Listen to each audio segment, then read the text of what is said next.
నా ఇల్లు తీస్తారు, నా కొడుకు తీస్తారు. నా మనవలకి ఎందుకు గొడ్డు కొనుక్కోలేదు, నా మనవలకి ఎందుకు వస్తు కొనుక్కోలేదు. మా ఇల్లులు కట్టుకుంటామా, నా పిల్లలు పెంచుకుంటామని కష్టపడి పూలు చేసి నాలు చేసి ఆ ఇల్లు కట్టుకోరు, వాళ్ళ ఇల్లు నిలబెట్టుకోరు. వాళ్ళ ఇల్లు తీయడానికి వచ్చారు తెలుగుదేశం వాళ్ళు, కొట్టుకుతోటే చేశారు. వీళ్ళందరూ నాయకులట. మా ఇల్లు తీయడానికి మేము ఏడు చేస్తామా, వాళ్ళ పిల్లలు అన్నా, వాళ్ళ అమ్మలు అన్నావా, వాళ్ళగానే అన్నావా. అన్యాయమా దురన్యాయం చేసేసారు, దుఃఖంతో చేస్తారు. మనల్ని తీసిన కొన్నాళ్ళు కాళ్ళే తీసేస్తారు. మాకు న్యాయం జరగాల, మాకు అన్యాయం జరిగి మా ఒప్పుకోవా. మా ఎవరు గుడ్డు మీద కష్టపడో కూలి చేతో నాలు చేతో మా వెలిగే వస్తామా. అన్యాయం కాలే పోవాలా, నూరేళ్ళకున్నా మాకు న్యాయం జరగాల. గవర్నమెంట్ న్యాయం చెయ్యాలా. చంద్రబాబు నాయుడు గెలిచి 3 రోజులు అవ్వలేదు, మా ఇల్లు తీసేశారు. అక్కడి నుంచి ఆర్డర్ తెచ్చామన్నారు, అన్యాయంకి నెట్టుకోనరు. అయితే ఊర్లకే తీసేస్తాన్రా, దేశాలకే తీసేస్తాన్రా. జగన్ గెలిచినప్పుడు ఇల్లు తీసేశారా, జగన్ గెలిచినప్పుడు ఊరిని తీసేశారా, జగన్ గెలిచినప్పుడు ఆడవాళ్ళు అన్యాయం చేశారా. ఎందుకు ఈ ప్రభుత్వం వచ్చి మమ్మల్ని తీసేయడానికే. మా కష్టపడి కొట్టుకుంటారు నా కొడుకులు. నాకైనా ఒక్కడికి ఎంజాయ్ లేదు. ఆ ఇల్లులు పెంచాలమ్మా, పెద్ద చేసుకుంటాం, మా పిల్లలు పెంచుకుంటాం అని ఒకటి గుడ్డు వేసుకెళ్ళి వాళ్ళు కూలి చేసి బతుకుతాను. నా కొడుకులు అన్యాయం చేశారు. ఆ ఇల్లు ఇప్పుడు తీసినాడు, ఆ ఇల్లు ఇప్పుడు తీస్తారు. మాకు కొట్టుకోలేదు. ఇంటి పైన కంప్లైంట్ ఇచ్చారు, ఓకే ఎంక్రోచ్మెంట్ మేము ఇచ్చాం కంప్లైంట్ నుంచి. మా కంప్లైంట్కి ఒక స్పందన లేదు, వాళ్ళ కంప్లైంట్కి స్పందన ఉంది. ఏ ఫోర్స్ ఉందో తెలియదు నాకు, వెనకాల ఏ రాజకీయ ఫోర్స్ ఉందో ఇంకే ఫోర్స్ ఉందో నాకు తెలియదు సార్. ఓకే మొత్తానికి ఓకే సివిల్ అడ్మినిస్ట్రేషన్ వచ్చింది, నా ఇల్లు కూల్ చేశారు మొత్తానికి. ఇదే కానీ వాళ్ళ ఎంక్రోచ్మెంట్ ఓకే వాళ్ళు కూల్చారు. ఓకే సార్ మీరు చెప్పింది కరెక్టే సార్, వాళ్ళే కూల్చారు. బట్ నాకు ఇల్లే సార్, నాకు ఇల్లుతో సమానం సార్. నేను 24 సంవత్సరాలు ఆర్మీలో సర్వీస్ చేసి వచ్చి ఎంత బాధపడుతున్నాను నాకు తెలుసు సార్. నా కష్టం సార్ అది, అందుకే నా బాధ సార్. ఓకే సార్ ఆ తర్వాత మీరు సార్ మీకు తెలియదు సార్ అలాంటి సర్వీసులు ఎంత ముష్కిల్ బాధ వస్తుంది అని చెప్పి సార్. ఓకే అంతా అయిపోయింది సార్. మొత్తానికి ఈ రోజు నాకు అన్యాయం చేసి వెళ్తున్నారు. మీరు మాట ఇచ్చారు, మొత్తం ధనాన్పేట విలేజ్ లో ఎన్ని ఎన్క్రోచ్మెంట్లు ఉన్నాయో అన్ని ఎన్క్రోచ్మెంట్లు క్లియర్ చేస్తారని చెప్పి మీరు మాట ఇచ్చారు, మీరు రాసి ఇచ్చారు. అందుకని చెప్పి మేము ఊరుకోవాల్సి వచ్చింది. లేదు నా ప్రాణం అక్కడ ఇడిచిద్దున ఏదో జరగవలసింది జరుగుతుంది. మీరు మాట ఇచ్చారు కాబట్టి సార్ నేను ఫైనల్ గా చెప్పాల్సింది, మీకు వార్నింగ్ ఇవ్వట్లేదు బస్ సార్. అందరు రిక్వెస్ట్ చేస్తున్నాం, టోటల్ గా ఎంతమంది అయితే ధనాన్పేట విలేజ్ లో ఎంక్రోచ్మెంట్లు ఉన్నాయి టోటల్ గా అన్ని తీయించవలసిన బాధ్యత మీది. ఒకవేళ తీయించకపోతే నేను నా ప్రాణం ఉన్నంత, నా ఊపిరి ఉన్నంత వరకు సార్ నేను అడ్మినిస్ట్రేషన్ మీద నేను పక్కా కేసు వేస్తాను సార్. మీ పైన కావచ్చు, మీరు తప్పుగా అనుకోవద్దు, ఎందుకంటే మీరు సైన్ చేసి ఇచ్చారు. నేను పక్కా కేసు వేస్తాను సార్. కేసు వేసి అది లాస్ట్ అయినంత నా ప్రాణం, నా ఊపిరి ఆగిపోయినంత వరకు కూడా నేను పోరాడుతున్నది. మళ్ళీ నా ఇల్లు నా గోడ కట్టించినంత వరకు. ఎందుకంటే న్యాయం జరగాలంటే అన్ని మొత్తం ఎన్ని కంప్లైంట్ అయితే ఇప్పటివరకు ఇచ్చారో అన్ని కంప్లైంట్లు కూడా స్పందన వచ్చి అన్ని కంపెనీలు కూడా అన్ని ఎంకరేజ్మెంట్లు కూడా క్లియర్ చేసేంత వరకు నేను నిద్రపోను సార్. ఇది మాత్రం చెప్తున్నాను. మీకు మరొకసారి మీరు ఉంటుండగా నేను చెప్తాను మామూలుగా. ఓకే నా బాధ సార్, లేదు సార్ బాధ కానీ నేను ఎప్పటివరకు బయటకు వెళ్ళలేదు సార్. పొలిటికల్ అంటే నాకు తెలియదు సార్. నేను వచ్చి 2 నెలలు నా మీద ఎందుకు సార్ ఇంత కక్ష, నా మీద ఎందుకు ఈ రాజకీయాలు.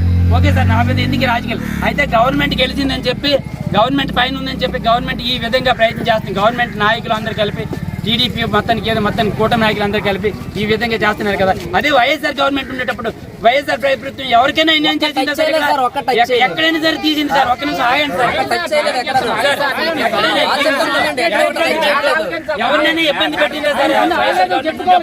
ఇక్కడ తెలుగుదేశం గవర్నమెంట్ కూటమి గవర్నమెంట్ ఉండేటప్పుడు ఈ విధంగా మీద నుంచి ఫోర్స్ వచ్చిందని చెప్పి ఎక్కడో అసెంబ్లీలో ఎవరో మినిస్టర్ చెప్పారని చెప్పి అక్కడి నుంచి కలెక్టర్ ప్రెజర్ వచ్చి, కలెక్టర్ నుంచి మీకు ప్రెజర్ వచ్చి, లేదా ఆర్డీఓ మేడం ప్రెజర్ వచ్చి ఈ విధంగా పోలీస్ ఫోర్స్ని తీసుకుని వచ్చి మొత్తం ఇల్లు కూర్చోడం ధర్మం కాదు సార్. ఇది అన్ని పార్టీలకి అన్ని పబ్లిక్ మీరు administration, civil administration, political administration అనేది తప్పు చేస్తే సివిల్ అడ్మినిస్ట్రేషన్ నిలదీయాలి సార్.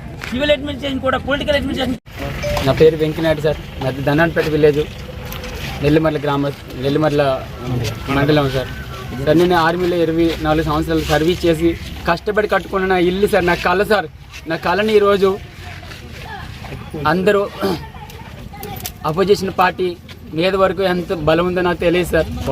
విధ్వంసం చేసి వచ్చి నా ఇల్లుని, నా గోడని అందరినీ కూల్చేశారు సార్. ఈరోజు నాకు మాట్లాడడానికి ఏం మాటలు రావట్లేదు చెప్పడానికి. ఎందుకంటే నేను 24 సంవత్సరాలు ఐస్ పర్వతాల్లో కూడా సర్వీస్ చేసి వచ్చి నా ఇల్లుని కూల్చుకున్నాను సార్ నేను వచ్చిన వెంటనే. ఇది పవన్ కళ్యాణ్ గారు ఎవరు చంద్రబాబు నాయుడు గారు అక్కడ చెప్తుంటారు ఒళ్ళు దగ్గర పెట్టుకొని చేద్దామని చెప్పి. ఇదే కూటమి ప్రభుత్వం తాలూకా అరాచకాలు ఇలాగ ఉన్నాయి సార్. మీరు మాటలు అక్కడ ఆడుతున్నారు, ఇక్కడ అరాచకాలు ఈ విధంగా ఇక్కడ చేస్తున్నారు సార్. మీకు దమ్ము ఉంటే ఇలాంటివి ఆపండి సార్. ఈ ధనాన్పేట విలేజ్లో ఎన్క్రోచ్మెంట్లు ఎన్ని ఉన్నాయో అన్నింటిని మొత్తం తీపించండి సార్. ఈరోజు నా ఇంటి దగ్గర గ్రామ గంటలు ఉన్న నా ఇల్లుని తీపించారు సార్. మేము పెట్టిన నోటీసులకి స్పందన లేదు.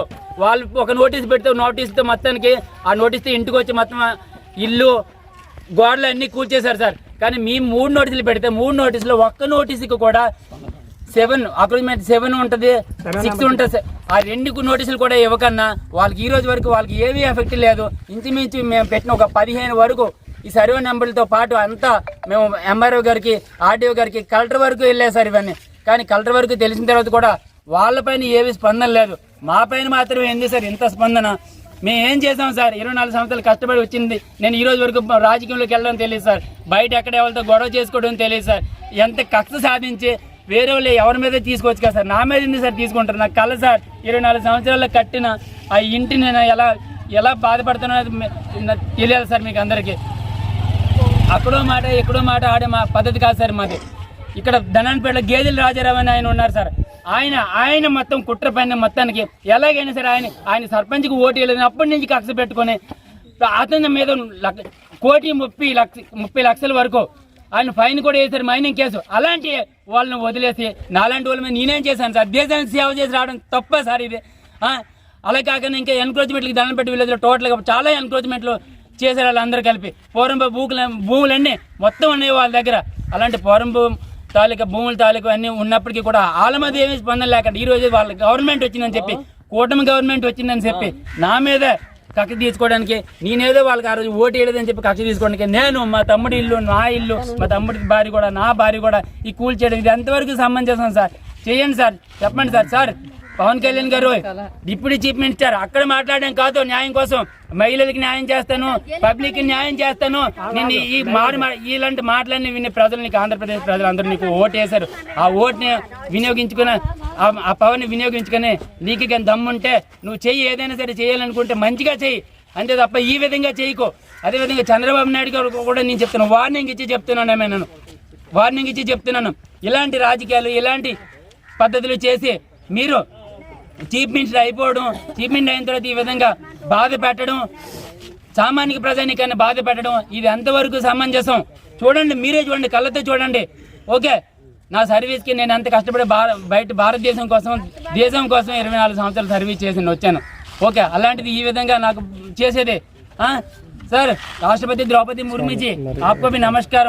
आप देखिए मुर्मू जी, आप देखिए राष्ट्रपति द्रौपदी मुर्मू जी आप देखिए, मैं फौज में सर्विस करके आए, आंध्र प्रदेश में ऐसे विध्वंस हो रहा, मेरा घर को पूरा निकाल दिया, घर दीवार गिरा दिया।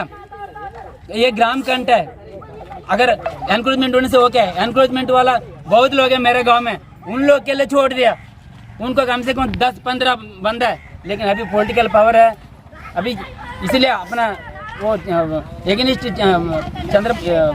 राजशेखर कौन है